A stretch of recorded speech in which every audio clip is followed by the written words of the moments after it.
and welcome back to Matchday Matinee. It's been a while, guys, but we're here. I'm very excited to be back with season 3. We've got new movies, a new format, but one thing that remains the same is, as ever, I'm joined by Mark. How are you doing?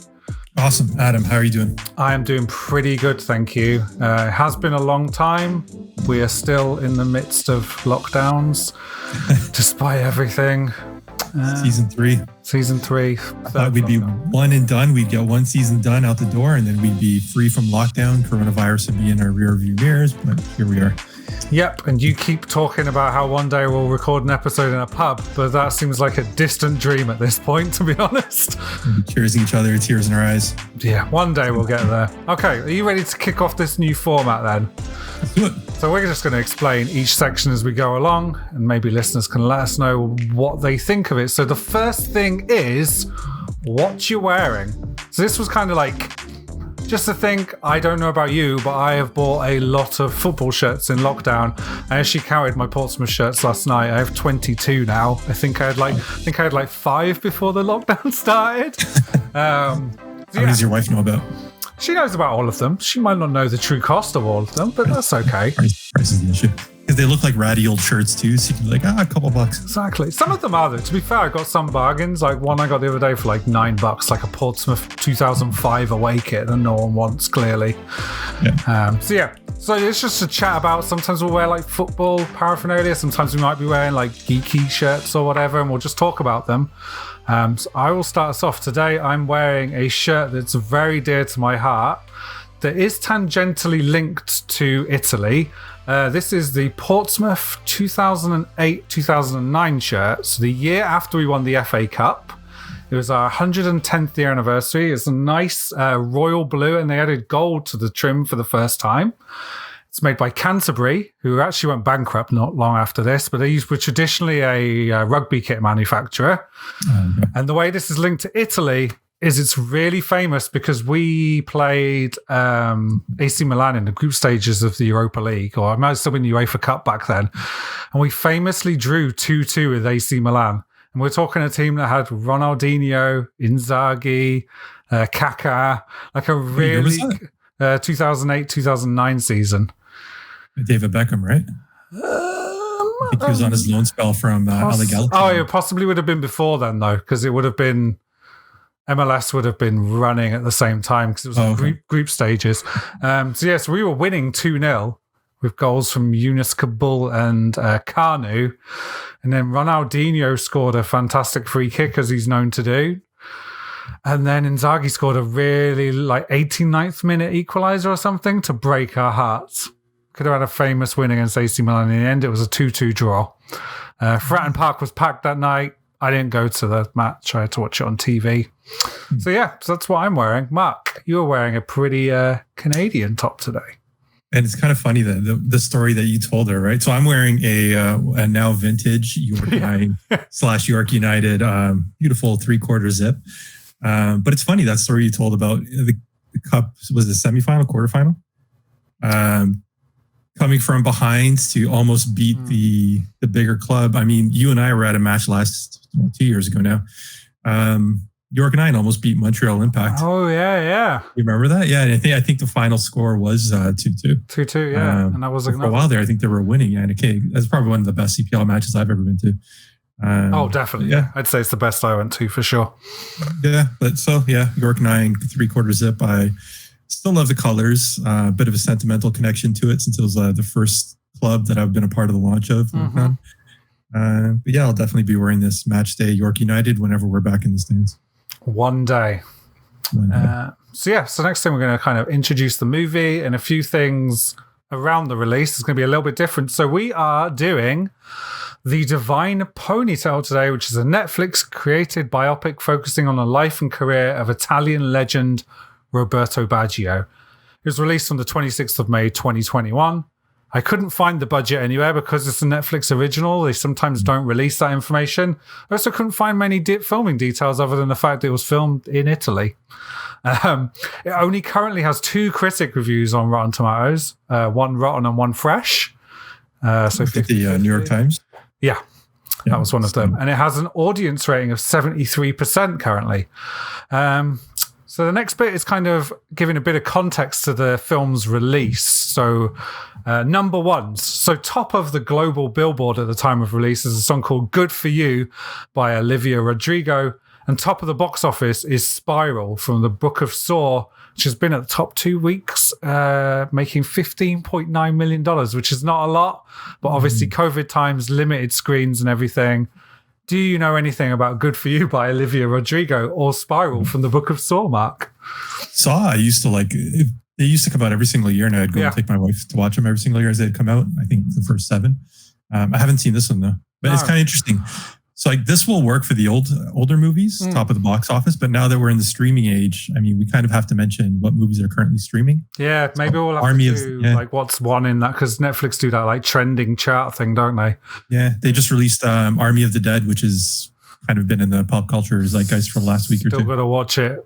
Definitely bigger because of Zack Snyder and the Snyder Cut and everything. Like that movie's kind of taken off more than it would have been a hit anyway, but it's definitely got that. And then, Good For You by Olivia Rodrigo. I listened to it. She sounds a little bit like Lorde, like kind of talking. And really? Kind of talking, and then like a beat drops and she starts singing properly. I like Lorde. It was fine. Nothing special. And then football at the time. So ordinarily, this would be a chance for us to kind of go back and look at what was going on in football at a movie's release. For us, this was literally last week. So some of the highlights we've had are the European Super League fallout. Lille winning League One or Un, Atleti Madrid winning La Liga, Villarreal beating Manchester United in the Europa League final in comedic fashion on penalties. One of the best like penalty shootouts ever. Like so many of those players, it was 11-10 on penalties. So many of those players absolutely nailed their penalties, like smashed them straight in the top corner. Came to David De Gea and he took a really tame penalty. Yeah, you knew he was going to miss it as soon as he stepped up to the spot. 100%. Chelsea beat Manchester City in the Champions League final with a goal from Karl Havertz. Somehow Chelsea, despite being owned by a Russian oligarch, were the underdogs in that game. And then, we're just around the corner from Euro 2020 in 2021, as we're calling it. So they didn't have to remake all the merchandise. So normally we talk about football and kind of like if there's a film in the 90s, we'd go back. But that's just a bunch of rundown of stuff that's happened. I'm really excited for the Euros. I really don't have an idea who's going to be good or bad.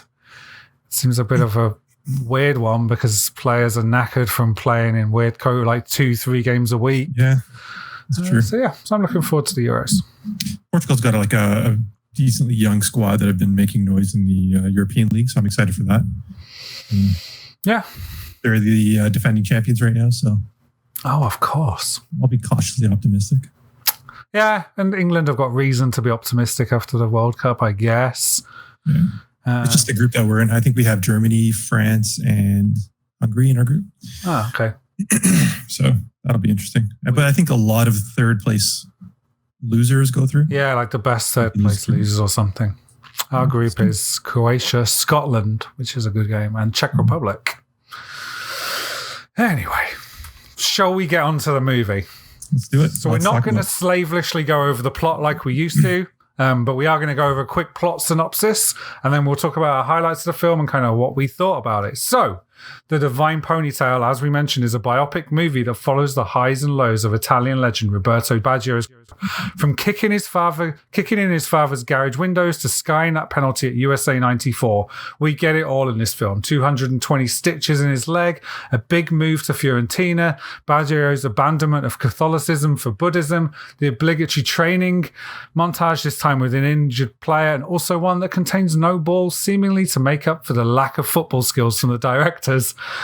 The movie jumps around a lot and heads to the year 2000 with us seeing a struggling Baggio finding it hard to come to terms with a penalty miss, despite the fact that he won back-to-back Serie A Scudettos with Juventus and AC Milan. He gets a bit emo as a result and threatens to cut down a tree, and then we get one final time jump that sees us go to 2002 when Baggio is controversially left out of the World Cup squad for Japan and South Korea. Baggio meets some fans in the street who somewhat enthusiastically chant his name and ask for autographs as the movie draws to an end. So that's a whistle-stop tour. Mark, I'm really interested to see what you thought of this film. I did not like this movie. And I was super disappointed. Okay. I was super disappointed too going into it. And so I think the one thing that kind of woke me up to it was on Twitter, I had been kind of promoting that this movie's coming out. We're going to cover it. And then our friend of the show, Rob H, had mentioned no player has, I wrote down his tweet here. I can't think of another player that is unjustly remembered for his worst moment in such a brilliant career. And growing up, Baggio to me was, back then I didn't watch domestic soccer. I had watched the major tournaments. So to me, Baggio was this guy who on the world's biggest stage roofed a penalty. And it was the one thing that you could endlessly tease your Italian friends about. So that's all I knew him from, right? Yeah. And going into it, like in preparation for the show, I started to watch more Baggio footage and listen to stories about his career and just learn more about the guy. So I got really excited for this movie. And then it was a total letdown, and it's focusing on that one moment that he was unjustly remembered for. So to me, I just thought, you had so much potential to tell the story of this guy, and you're still hinging the entire movie on that one moment that everyone knows him for, and really he should not be remembered for. No, like he went on to have a really good career. Like he won back-to-back titles with Juventus and AC Milan. Yeah. He went to Bologna and kind of helped them out. Like they were a smaller team. Brescia? Yeah, and Brescia as well as where he ended his career. Yeah, he redeemed himself at World Cup '98. Like he scored a penalty. He scored a penalty in a match, and then also scored a penalty in a shootout as well. But they didn't even show it in this movie. It's like he scored the penalty against Chile, and I think he said he felt redeemed because he killed the ghosts. Yeah, those were his words, and they didn't even show that in this movie. Like the redemption arc in this movie, I think he didn't have one. Right? No, I guess his redemption arc was that he didn't get called up to the World Cup in 2002, but the fans still cared. Well, Brescia, I think, getting them promoted. Did he get them promoted? I can't remember. Like they ended the movie on that where he got the adoration from Italians, and it's like, no, you didn't earn this ending. And there was so many better redemption stories that you could have gone with, like namely '98. They skipped over that entire period. Yeah, like he woke up sweating in the middle of the night over that '94 penalty kick, and then they showed a bit of his club career, and then the ending of the movie was him trying to make it to Korea, Japan, 2002. And he doesn't make it. So then at that point, you don't want to end the movie on such a dour note. So they have this weird gas station scene where somebody recognizes him, and then just like 30 fans come out of nowhere to just take photos with him. And it was such an unearned ending. And it was really underwhelming because none of the extras were convincing. There were people clearly not chanting in the background, and they were just sort of smiling, clapping. Yeah, all this, you could hear this chanting, and it was just like, this is really crappy. And yeah, it just jumped about too much. Like there's ways to do this better, and I hate to always compare it to other films. So you look at Damned United, and it's a longer film for sure, but that covers such a, like if you go back and listen to that first episode we did, it was so long as I tried to cover all of the history. It covered such a broad period of time, but did it so much better, where this is just jump, jump, jump. Like you don't see any of the growth as a kid. We see him scoring a penalty as a youngster, then we see him telling his dad and his dad just comes to look at us as an asshole. It's such a trope in soccer movies for some reason, like the jerk dad, right? Yeah. We have a category in our end of the year awards, like worst dad of the season, because there's always a few of them. And they use like the same kind of plot device as the Pele movie, where he promises his dad he's going to win a World Cup for him. Yeah. I'm not sure if that was actually a true Baggio moment, but it didn't work for me. No. What was the other thing I was going to say? And then the whole Buddhism subplot. So he goes to like a record store and befriends the record store owner because he keeps coming in asking for albums by the Eagles. Like, I don't know if Baggio is really a fan. And this guy's like, hey, you got to be happy. If you're a Buddha, if you're a Buddhist, you'd be happy. And it's just like, if you read into it, it's a big deal that he like lived in a predominantly Catholic country as Italy is, and he abandoned it. And it's just kind of like, yeah, cool. His wife converted as well, but they still did have a Catholic wedding, presumably to appease their families, I guess. But yeah, it's kind of just weird. It's just like, yeah, you'll feel better if you follow the way of Buddha. Here's some few lessons, and you seem kind of meditating, and then but then he doesn't. There's no lesson there. He doesn't find balance from it. He's still traumatized and having cold sweats. No, the thing too is I think the entire second act of the movie is the '94 World Cup USA, right? Like, it didn't need to be that. There was the first act that you're talking about with the record store and the Eagles record. But they talk about his time at Fiorentina. So I think they show very briefly at the movie he's at Vicenza. Yeah. And then he goes to Fiorentina. And that happens within I think 20 minutes. Yeah. But then they skip over that entire period where his legend starts to grow, right? And this is why people loved him so much going into the '94 World Cup. But they skip over that entirely. And I think he's on the phone with, was that his sister or that was his girlfriend? Girlfriend. His girlfriend. Okay, this is kind of weird. But I think she says, you scored a goal against Napoli and Maradona with Fiorentina. People still talk about it a year later. Why would you not show that goal? Yeah. That's such a legendary goal where he comes from his own box pretty much, right? Dribbles past, I don't know how many guys, dribbles past the keeper to put it in. And they don't show that. They just literally just mention it quickly. Yeah. So they cut out so much of that just to get to the '94 World Cup. And you don't get that character build up. And like you're saying about the conversion to Buddhism, right? That was part of what made Baggio so such an alluring character. In modern times, he would have been everywhere on, I don't want to say he would have been one of the most highly sponsored athletes, because I don't think that was part of who he was. He was a very recluse person, right? Yeah. From what I was reading. Now he's disappeared since he quit his job with the Italian FA. He's kind of just disappeared into nowhere. Yeah. But he would have been everywhere in the sense that he was such a character with the unique hairstyle, right? Il Divine Codino, the Divine Ponytail, and being Buddhist in a country of Roman Catholics. And just the way he played, he never took the easy route. He would take an extra touch when he didn't need to. Yeah. He could have chipped it over the keeper, but he wanted to dribble around the keeper and just kind of knock it in easily. And there is a cool scene about that where the Italian coach is being one touch, one touch, one touch. And then he's like, well, how will I dribble past anyone if I can only take one touch? Yeah. And that's kind of what he was known for. And I think that's one of the reasons he's not as well regarded in some respects, or some people dismiss him, because he would disappear from games because he was either kind of all or nothing. And it was he'd be absolutely magical, or he'd be marked out of a game and not be able to kind of cope. And I kind of remember that we were talking in our Slack chat around how I saw a lot of Baggio because of Football Italia, which was a magazine show that used to be on Channel 4 in England. So Saturday mornings, it'd be James Richardson, who presents the Totally Football show now, would present a highlight show, and then there'd be a live match every Sunday. So I saw a lot of Baggio play, and even then you'd remember he was one of those players you'd get hyped about watching, and me and my brother used to watch it a lot because we didn't get Sky Sports until a little bit later. So that was our only live football we watched for a few years, was Italian football. And Baggio is one of those names. And I do remember my brother used to like Juventus because he supports Newcastle and they were black and white. So he was there would be games where Baggio did nothing and he'd be like, Baggio sucks and stuff. So it's interesting. But yeah. You live and die by highlights pretty much, right? Exactly. That's the way people remember you. Yeah.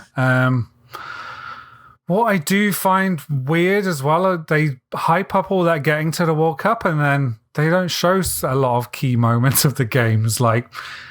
It's really poorly done. I did like the fact that he scores 2 goals against Nigeria and they play Oasis Supersonic, because that's the song that did actually come out. Yeah, I had to look it up. It came out in April of that year, so it was a big song back then. I thought it was a bit later.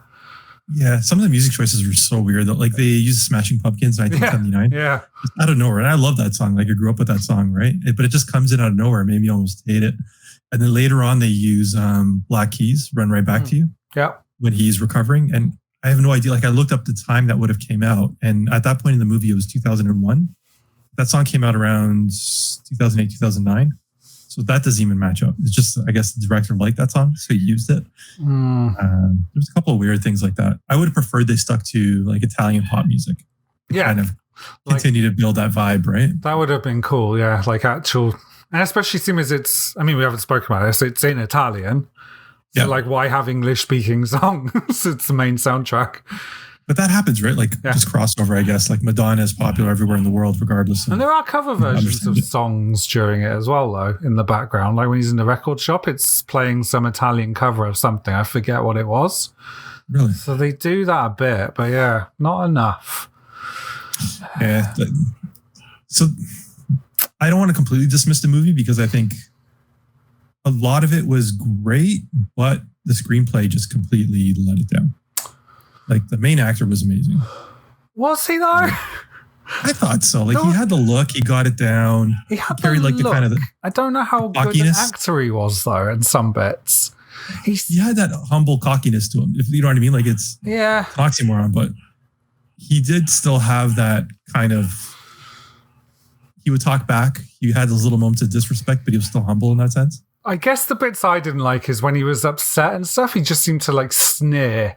Like the bit I joked about when I was reading the synopsis, when he was really upset and was going to cut down that tree. Yeah. He didn't really look that upset. And to the point where the director actually, like part of it cut to his back and him stood looking at it and you couldn't see his face. And I'm like, is that because he was struggling to evoke the actual emotion they wanted? And they were just like, just show his sister and we'll look at the back of him instead. I don't know. But is that because he's Buddhist? Maybe he's trying to be more stoic, I guess, and not trying to remain Zen, I guess. Yeah, I don't know. He did definitely nail the look, and he wasn't the only one that they nailed the look. One that came to mind is when you see the US '94 final, is like the Dunga lookalike, looks like Spawn. Yes, like I was like, that looks exactly like him. And there were a couple of others that I noticed throughout that did really. And considering they were just bit parts, it's not like Summer of '92 where we spend extended time with a lot of the players. It's like that was like a 2-minute thing we saw Dunga. No, casting was done well. Like cinematography, I think was done well. We'll talk about more in Footy Flicks, but the actual football scenes, I don't know. What do we talk about in Footy Flicks? Is it the action itself, or is it the filming of the scenes and everything? Let's figure that out. All encompassing. Everything. Okay. Let's go. So if you're done talking about highlights of the film or what we think about it, I'm going to kick that one down the road. I'll kick it down the road. Yeah, I guess like one thing I thought it was if you are going to form your opinion on Baggio, like this mysterious character based on this movie, you would think that he's just this really kind of like somber character that there was no joy in his life or anything, right? And you didn't really get the moments of brilliance in football that he had. No, very few and far between. I mean, we do see the 2 goals he scores against Bulgaria, and he comes off with a hamstring injury, but like you don't see a whole bunch of it. It's not enough. Like I was gonna say, okay, I don't know. It's just a sad movie. It's such for the character of not character, but for the I guess the person that was Baggio that you want people to remember, and what comes across in this movie is just so dismal, right? It's the entire movie is just dismal, very somber. And the thing that kind of struck me is I know he does have his ghost, as he called it, that he carries with him. But at the end of the movie, they have the message on screen from Baggio himself that says, like, thank you to everyone involved in this movie. And it makes me wonder, how involved was he in the making of this movie? And if he was heavily involved, how sad is it that this is the movie and the story that he wanted to tell? Mm-hmm. It skips over all like the highlights and the brilliance of his career at the beginning, goes for the entire second act about 94 World Cup, which is the worst moment of his career. And then talks about his road to the 2002 World Cup, where he thinks he can have this last flash of glory, and doesn't happen. And then the movie just kind of ends, right? Like, is that the story you want to tell?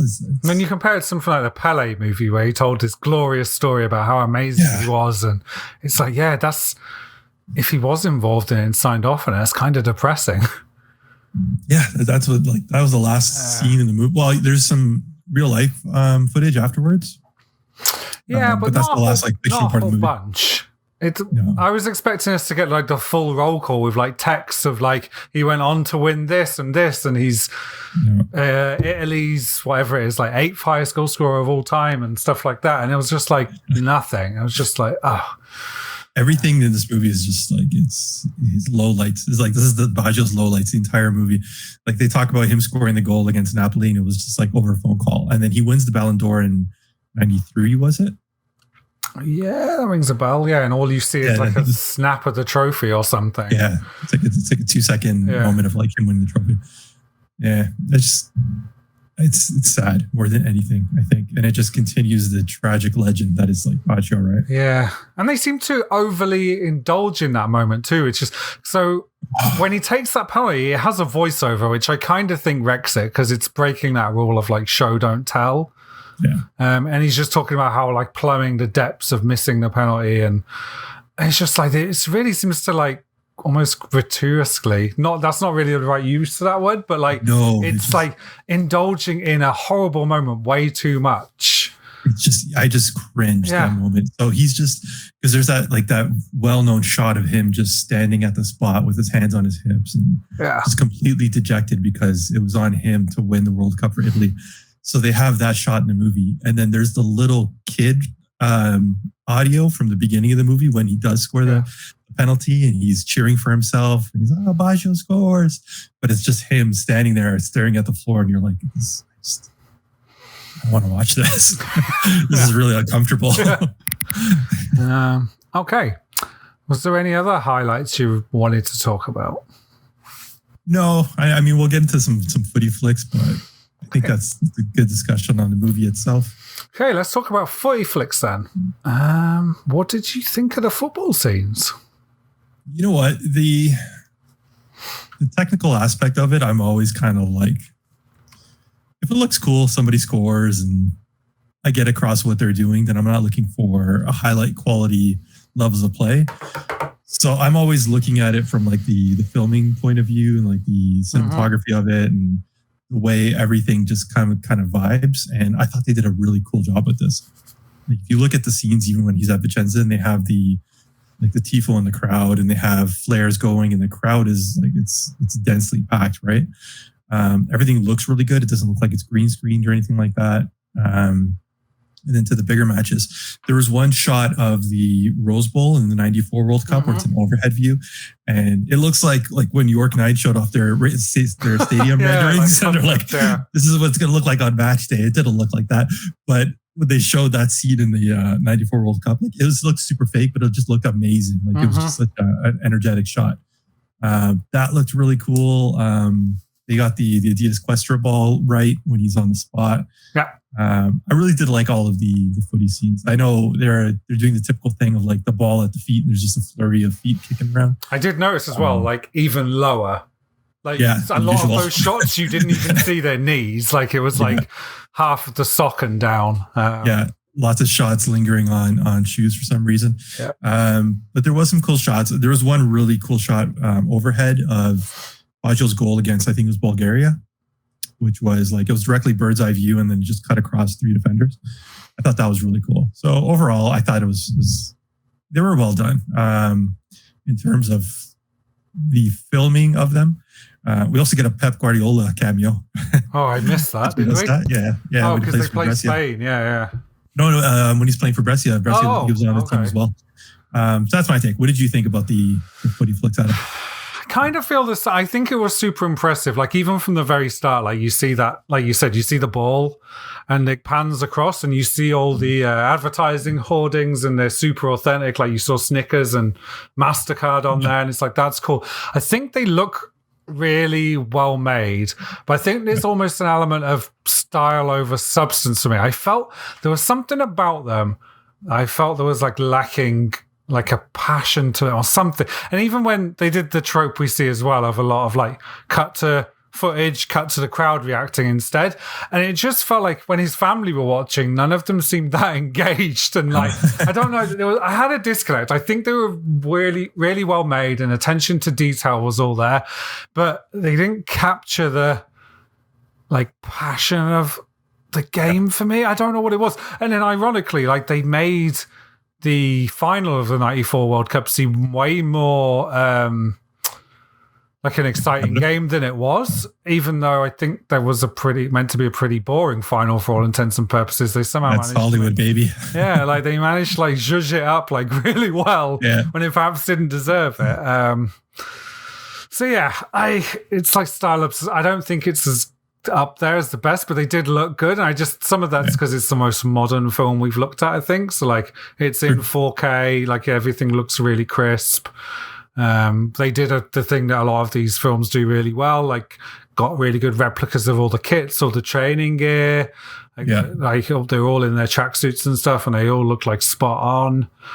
There's a lot of beautiful kits in this movie. Yeah, like there's a lot of really iconic kits. Like the Italy kit that year is Brazil's kit's really cool. Yeah. But yeah, so I kind of am on the same page, but I wasn't excited watching them in the same way I am some of these films. Yeah. And it's nothing. This is cool stuff too. Like they had an effect where it would show the game and then it would go onto a TV and then kind of zoom out into the living room. I thought that was pretty cool. Yeah, like you were saying, once they showed the people watching the matches, they weren't actually like passionate about it. So maybe they were watching the actual match from '94, not the Hollywood version. Maybe. And I think we've seen better versions of that stuff. Like the Goal did it well by taking like crowd footage from other games and stuff and superimposing it, so it feels better. I don't know how they did it in this. It just didn't feel right. Yeah, the soccer itself, but everything surrounded, I think they nailed it. Yeah, that's fair. Yeah. Okay, so that was Footy Flicks. Before we rank this film, as stupid as that sounds, we're going to play a new game. Right. So because there's only two of us, we're not going to do a quiz. We're going to play your players right. So in the vein of play your cards right, I'm going to give you a stat and a player, and then you're going to go higher or lower. And because you're the first player playing this season, Mark, you're going to set the benchmark that all of our future guests and potentially myself and you will try to beat going forward, okay? It'll be a low bar. So it is related to the movie. Okay. So Roberto Baggio scored 27 international goals in 56 games. I'm going to name you another player, and you're going to tell me if it's higher or lower if they scored more international goals than Roberto Baggio. So the first player we have is former Juventus and Chelsea striker Gianluca Vialli. So did he score more or higher or lower than 27 goals? Ooh, see, this is challenging because it's 27 goals in 56 games, which is a pretty incredible record. I'm going to say lower. Correct. So you're off the mark. You got one. Gianluca Vialli scored 16 goals in 59 games. Okay, the next one we have is Alessandro Del Piero. So former Juventus legend. Wife's favorite player. Whose? My wife. Oh, okay. She made me buy tickets to go see them at the Skydome, Juventus versus Fiorentina. Just because of him. Okay, cool. So higher or lower? Oh, then 27? He's going to be... No, then 16 it was. So we're doing it from Vialli. So Vialli scored 16, so higher or lower than 16? Higher. Yeah. So he scored 26 in 91 games. Okay. Yeah. Okay, next up we have Filippo Inzaghi. So we talked about him before, AC Milan striker who scored against Portsmouth, but how many international goals did he score? Higher or lower than 26? I'm going to say higher. Oh, I'm afraid. Lower. It's lower by 1. He scored 25 goals in 57 games. Okay. So my streak ends at what, 3? Yeah, we'll give you 3 because you get the first one for free. Yeah, we did 3 players. So yeah, so that's it. That's the highest score to beat is 3 in whatever we pick next time. So join us next time for more. Potentially, if we decide we like this format. That was play your players right. See, we didn't get to Giovinco was going to come up soon, eventually. Oh, really? Yeah, he was on the... So what I did is I just pulled the list of every player that scored, and then I randomized it. And went with like top... I picked like the top 25 and then picked like the bottom one. So how many goals do you think he scored for Italy? For Italy? Yeah. Giovinco? Yeah. Less than a handful. It would have been under 20, under 10, I would say. Keep going. Under 5. Keep going. Oh, really? 1. Yeah, he scored 1 in 20 appearances. Goal. A lot of those appearances were as a substitute, apparently. Yeah, because he was on the bench for Juve, and then by the time he came to TFC, Yeah. He made like a small handful of appearances for Italy. Yeah. Okay. So that was Play Your Players, right? So next, Mark, we have the rankings. Season 3. Yep. So this goes in number 1 for the time being. Where do you see it hanging ultimately? Do you think it's going to be a top contender, or do you think it's going to be one of those films that drops down through the season? No. So the interesting thing is we haven't really picked our movies for this season. We're kind of freewheeling it. So I think this is probably going to be mid-table. We're going to look at a couple purposely awful films. Yes. So we're going to have a few stinkers that I would imagine this is going to be. Yes, that'll bump it up. And then are we doing goal 3 this season? I think we have to. I think we have to. We'll get Ragav back to finish the trilogy. So it's going to go above that. So I'm going to say it's going to end up in like at least 8 or 9. Yeah, definitely. I think so. Like 7, 8, 9, somewhere around there. Yeah, we got to do goal. Goal, I think the first one that we reviewed has like our highest views on YouTube for some reason. Exactly. It's like 10 or 11,000. So come back if you've listened to that one. Yeah, if you listen to Goal, come back for... Yeah. So I have a question for you on this movie. Sure. So the Netflix Calcio cinematic universe is kind of off to an uneven start with Ultras and now Il Divin Codino. So what do you want to see next in this Netflix Italia universe? I would like to see a movie about the match-fixing allegations of the 2002 World Cup. Because... that got me, when I was reading about him not making the squad, that got me back down that whole rabbit hole of the conspiracy theorists that the FIFA wanted one of the hosts to make it further, so South Korea, and like there was like an offside goal ruled out, there were like weird fouls given. I'd like to see that. Yeah, the Calciopoli, that was my pick as well. Yeah. Get some Berlusconi in there as well. I mean, you can't go wrong with that. For sure. Yeah. Okay, so let's hope the third film in this series is Calciopoli, and then we'll have to have their Avengers moment where everyone comes together. Not sure what that'll be, but we'll see it. Cool. Okay. So thank you for joining us, everybody. This has been Matchday Matinee. Mark, where can people find you on the internet if they want to hear more of you? Join me on Twitter at Mark83 and on Instagram at A3Football. I am Joypad Goalposts on Twitter, Instagram, and ADucky84 on Twitch. By the time you've listened to this, I will have streamed another round of episodes on my Twitch channel, and also tomorrow I'm playing some multiplayer of, it's called Knockout City, which is a dodgeball game. Battle Royale, right? Yeah, Battle Royale, like dodgeball game. So going to try some of that with some friends from Laps Gamer. So yeah, check that out. I might stream some Mass Effect if I can get it working correctly. Yeah. This is my, I think, 3rd or 4th playthrough of that entire trilogy. I think I've done 2. Not quite that. But it's a good franchise. Yeah. Really good. Okay, so that's going to do it. You can follow us on Matchday Matinee on Twitter. So hit us up on there. Send us any movie recommendations. And we are looking for guests. So if you would like to appear in a future episode, drop us a bell, DM, let us know. We'd love to have you on. So from the terraces to the Theatre of Dreams, we are Matchday Matinee. Thank you very much for watching.